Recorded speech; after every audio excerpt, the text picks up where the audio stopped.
G'day, I'm Shannon McCormack and I'm here with the Young Farmer Business Program. Over the next couple of minutes, we're going to go through what's involved in a business plan. So the first part of the business plan is our purpose and who we are. It's what we do. The second half is how we're going to do it. This can be changed to get the job done. The first step is we have to look at the stakeholders. Who's involved in the business? Stakeholders being mum and dad and yourself, a brother or sister, or a business partner. They would be the stakeholders. Then we have to note the specialists. So who's helping you with this business? Their specialists could be your agronomist, your nutritionist, maybe a livestock marketer or a grain marketer.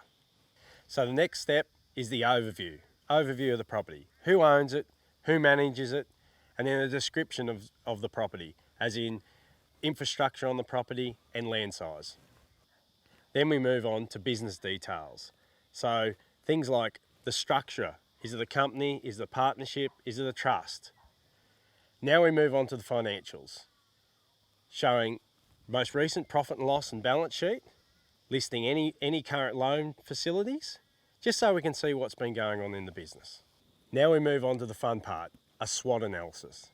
So a SWOT analysis is a list of your strengths, weaknesses, opportunities for the business, and threats to the business. These are really important for you to understand these parts of your business. And with each of these points in this SWOT table, we need to break down those individually so we have a really full understanding, and it's particularly on the weakness and threats front on how we can mitigate that for our business. A common weakness is cash flow shortage. So we might normally sell all our wool in March. What we could do is maybe split that, sell half in March and half in September, if that's where we've recognised that we have a cash flow shortage. So that's why we can mitigate that weakness. Now we need to set some goals for our business. We need to set goals and put a time frame to these goals. This is really important. So we do short-term, medium-term and long-term goals. 1 year, 3 year and 5 year goals.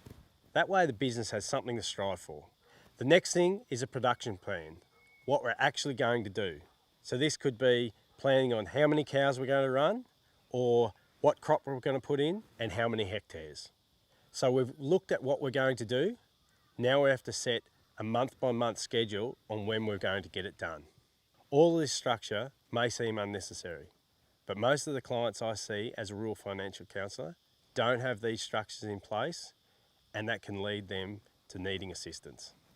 So now we move on to the marketing plan. Who are we going to sell our product to? When are we going to sell it? And when do we get paid? This is really important to know this, because this will flow through to your cash flow projection. But we always need to have a plan B if the wheels fall off. Now we need to look at labour requirements.